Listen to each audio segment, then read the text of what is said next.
Happy Friday. What's up, guys? So I'm here chilling with my fire. Thought I'd kind of set the mood. You feeling it? No. Actually, my power has been out for 30 something hours and it just kicked on about 10 minutes ago. But the house is still, I think it's at 38 degrees. So it's still really cold. So I'm just sitting here hanging out by the fire. I thought I'd make a quick video about bird photography and give you some tips on how to shoot birds and birds in flight. But first, I want to show you just a quick little video that I did for IGTV. Yes, IGTV is still a thing. I know no one watches it, but I still create content over there, so check me out on IGTV.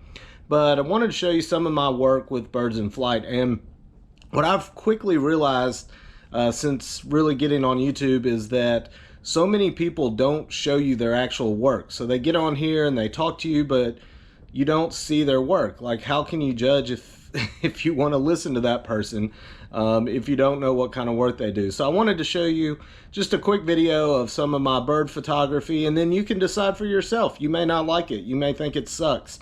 And then you may say, you know what? I'm not going to listen to this guy because I can do better. Hopefully some of y'all will like my photographs and realize that I do know what I'm talking about, at least in some areas. So let's check it out.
Well, there you go. I hope you enjoyed that.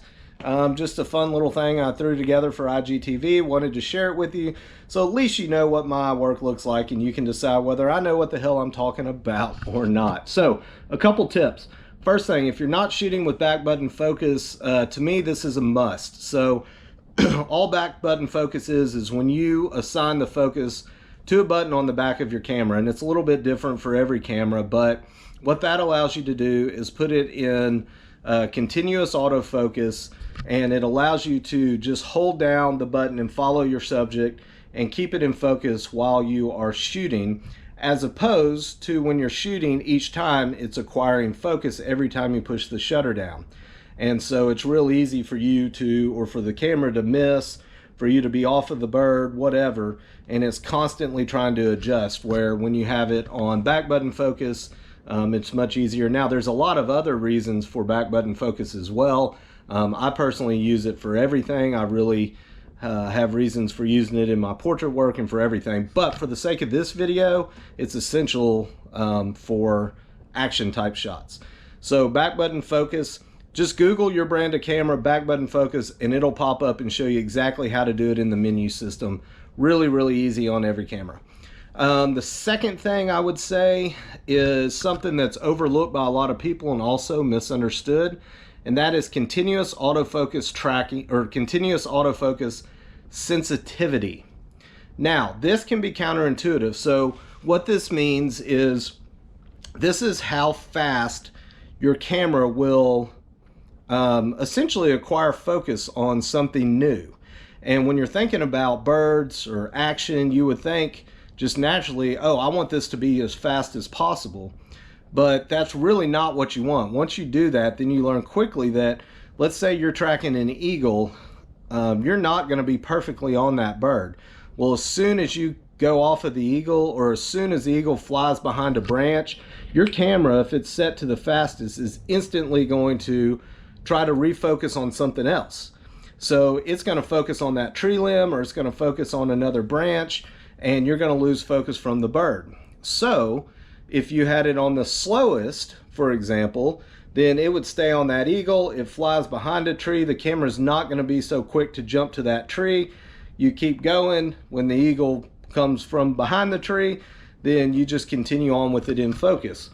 Now, if it's on the slowest, that also means you're going to have trouble acquiring focus in the first place.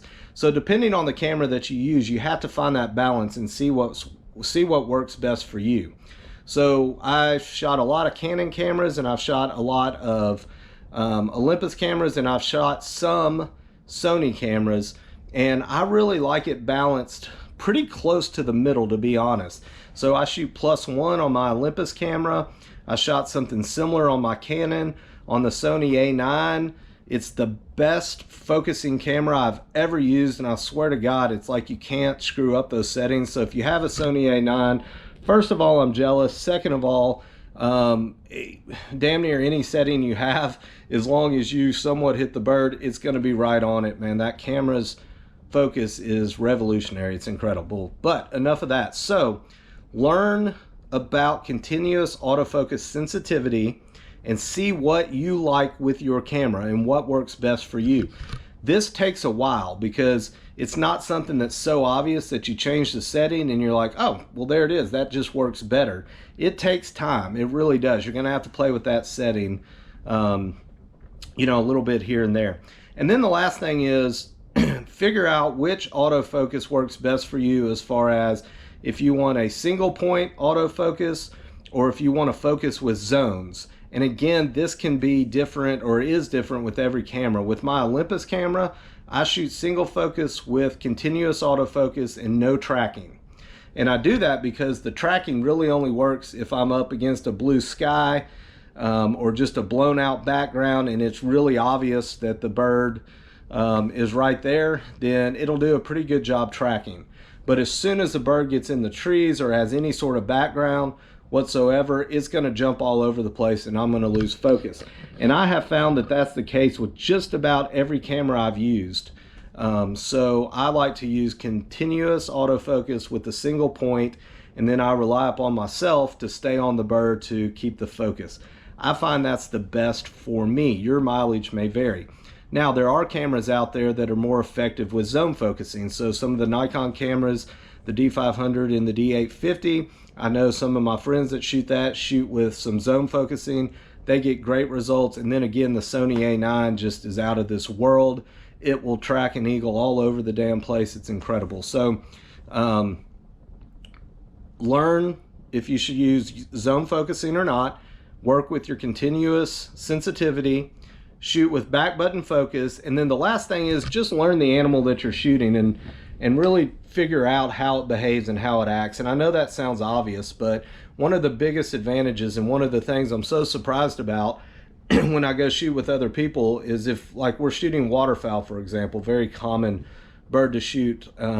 People don't really think about the wind, and waterfowl, they light into the wind. So I know if I want those shots of the bird coming into me, then the wind's at my back, and it's just second nature for me. When I get out of the car, before I even look at settings or anything, I see where the wind's coming from, and then I know where to go and get and position myself for my best chance for those shots. But it's so easy to instead look at the light and then say, ooh, there's, you know, a patch of reeds that I can go hide in. The ducks will never see me. That's going to be perfect. But then the wind is at the wrong place and the ducks are going to be lighting way out from you, or you're going to be taking pictures of duck asses as they light the other way. So just pay attention to the wind. That can be one of the biggest things for you. Also, hawks and eagles and all of that stuff, they typically go against the wind as well when they're hunting. That way the wind's not just pushing them away. They can hang up there in the air and look. So that's a great another great way to get those good shots of eagles and hawks and all that stuff as well. So hopefully those are some tips that will help you out. Hopefully you appreciated this work, and I will talk to you later. Thanks.